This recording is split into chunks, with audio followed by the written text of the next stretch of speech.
আমার স্বামী প্রবাসী, ঝগড়া হলে আমার কোনো ক্রমেই ধৈর্য আসে না। সে কথায় কথায় আমাকে বলে তোমায় আর রাখবো না, কিন্তু তালাক বলে না। তারপরে কি তালাক হয়ে যাবে? ভাইরা আমার, কোনো স্বামী যদি স্ত্রীকে বলে তোমাকে আর রাখবো না, তোমাকে তালাক দিয়ে দেব, এইভাবে ভবিষ্যৎকালীন ক্রিয়া ব্যবহার করলে তাতে তালাক হয় না। কিন্তু কথায় কথায় স্ত্রীকে এরকম কথা বলাটা ছোট লোকই।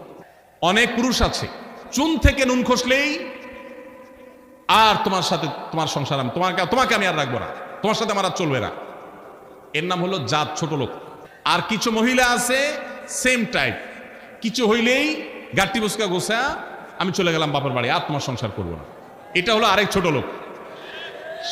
সাংসারিক জীবনে বহু কথা হবে।